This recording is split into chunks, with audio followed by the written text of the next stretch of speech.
En nuestra vida diaria utilizamos muchos artefactos de manera tan habitual que ni siquiera nos imaginamos nuestra rutina diaria sin ellos. El celular, la televisión, la computadora, las redes sociales, entre otras cosas, forman una parte tan común de nuestra vida que apenas reparamos en que sin la energía eléctrica para energizarlos, todos estos simplemente no funcionarían. Quizás en algún momento, cuando la energía eléctrica falló, te has preguntado cómo hacían nuestros padres o abuelos para ponerse de acuerdo para llegar a la misma hora a un lugar, o en qué se entretenían después de un largo día de trabajo. Recordemos que internet como lo conoces hace solo 20 años no existía, o que hace menos de 50 a las personas de color en los Estados Unidos no se les concedían los mismos derechos que a los de ascendencia blanca. Es lógico que todo tenga una evolución y que muchas veces esta busque la mejora en tiempos de ejecución de alguna tarea o simplemente que nos haga más fácil la vida. Tal vez tengas una idea de cómo eran las cosas en el pasado, ya sea porque te fue relatado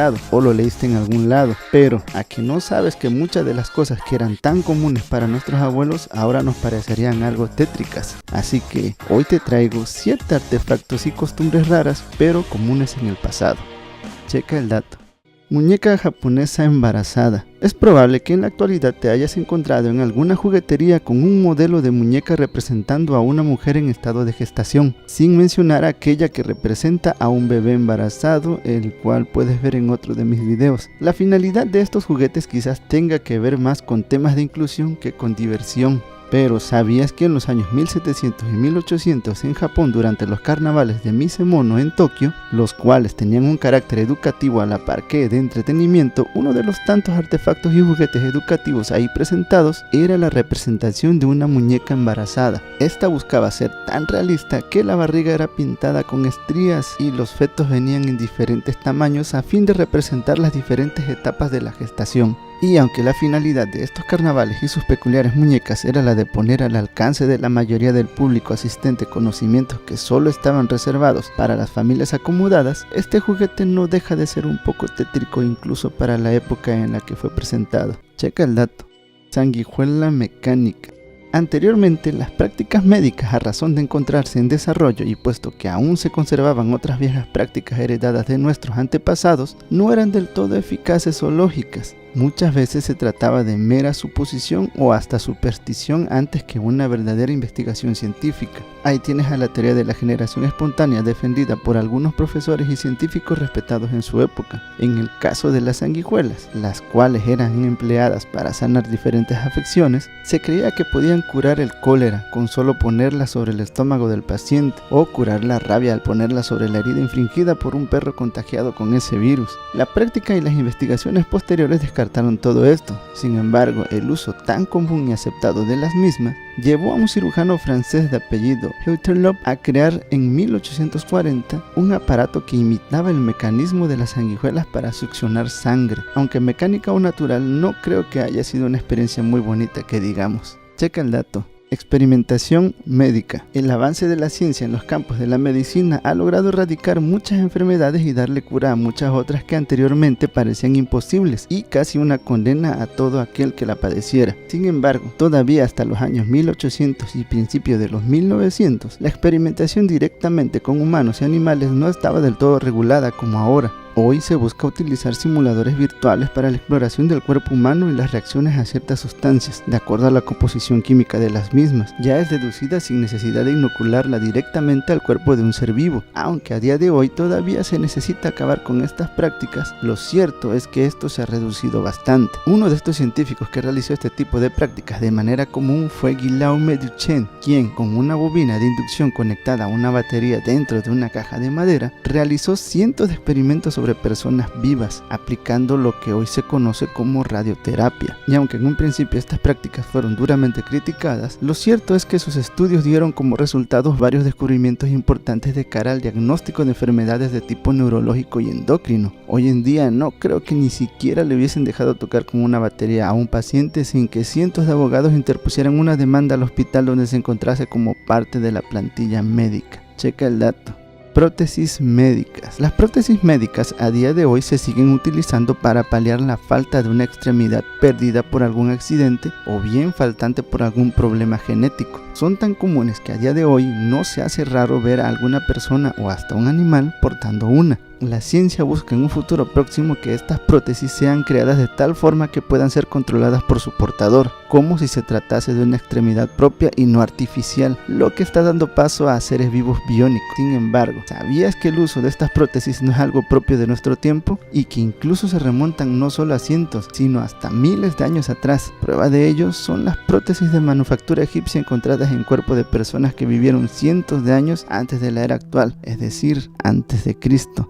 Checa el dato. Fotografías de bebés. Desde que se inventó la fotografía, la humanidad ha querido documentar gráficamente todo aquello que le rodea y que eventualmente será una fuente de recuerdos. Una práctica común es la de aquellos padres que toman fotografías de cada paso que da su bebé recién nacido. Lógicamente, un bebé no puede sostenerse por sí solo y mucho menos posar para una fotografía, por lo que, ¿sabías que en el pasado las madres, a fin de que solamente el bebé saliera en la foto, prácticamente se disfrazaban de sillón? Ocurría que, a diferencia de las fotografías que se toman hoy en día, las cuales salen de manera prácticamente instantáneas, en el pasado tomar una fotografía implicaba quedarse quieto durante unos cuantos minutos a fin de que la cámara pudiera hacer una foto que no saliera desenfocada. Esto se complicaba al doble cuando se trataba de tomarle una fotografía a un bebé sin que estuviese siendo sostenido por uno de los padres. Lo habitual entonces era que a las madres se les tapara con una tela o frazada a fin de simular que el bebé se encontraba sentado de manera solitaria sobre un mueble. Esta práctica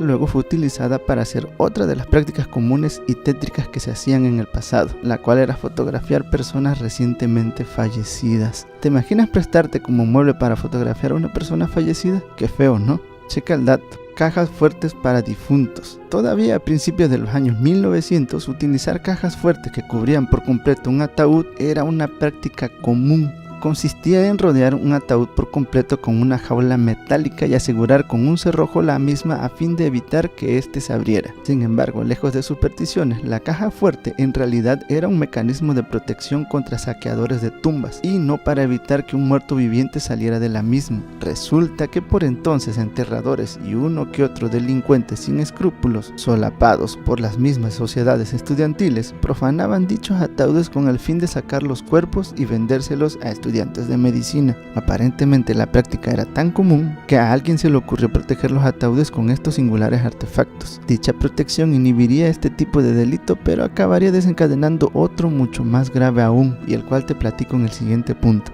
Checa el dato. Ataúdes miniaturas en Edimburgo. En 1836, unos niños que andaban de cacería dieron con una cueva en la ladera del Asiento de Arturo, un volcán inactivo justo en el centro de esa ciudad. Dentro de ella encontraron 17 ataúdes muy pequeños, del tamaño de un dedo, mismos que reportaron a un profesor de matemáticas de la ciudad, quien pudo constatar que dentro de cada ataúd se encontraba la representación de un cuerpo humano de manera simbólica. Después de muchas investigaciones, y no sin pasar sobre rumores supersticiosos y paranormales, se dio con los responsables de dichas miniaturas y el porqué de la realización de las mismas. Como te platiqué en el punto anterior, la práctica común era vender cuerpos frescos a los doctores y estudiantes de la época, y puesto que Edimburgo era por entonces el mayor centro de formación de médicos cirujanos, el tráfico de cuerpos humanos era una práctica habitual. Sin embargo, cuando los ciudadanos decidieron proteger los restos de sus seres queridos fallecidos de varias formas posibles, la venta de cuerpos y para quienes de ello vivían resultó contraproducente. Así que un día, William Burke y William Hare, un par de irlandeses sin trabajo, quienes después de vender el cuerpo de una persona fallecida que ellos mismos asesinaron, decidieron repetir el proceso otras 16 veces viendo el buen negocio que esto les representaba. Cuando fueron descubiertos y detenidos, se pudo saber al fin la verdad de los enigmáticos mini ataúdes. Resulta que representaban a cada una de las víctimas de este par y fueron realizadas por Burke, quien, motivado por un cargo de conciencia, buscaba una manera de darles un descanso de paz eterna. Checa el dato. Y es así como llegamos al final de nuestro video. Como pudiste ver, las prácticas y artefactos que en un tiempo fueron comunes para nuestros abuelos, a día de hoy se nos antojan bastante tétricas. Quizás en su momento también lo fueron, pero dado el contexto social de la época, esto no fue tan condenado a como sería ahora. Quizás ahora mismo tengamos prácticas que a generaciones pasadas y tal vez a las futuras le parezcan igualmente tétricas, pero que hoy para nosotros son totalmente normales. Por lo pronto, sabemos que la educación y el conocimiento es algo que nos ayudará para discernir entre lo bueno y lo malo y nos ayudará a evolucionar de manera social y humana. ¿Tú qué opinas? puedes dejar en la caja de comentarios tus saludos, sugerencias, opiniones o lo que quieras poner. Comenta, no se te olvide suscribirte, dar like y recomendarme con tus familiares y amigos para que sigamos teniendo más videos en este canal. Que tengas buenas noches. Chao.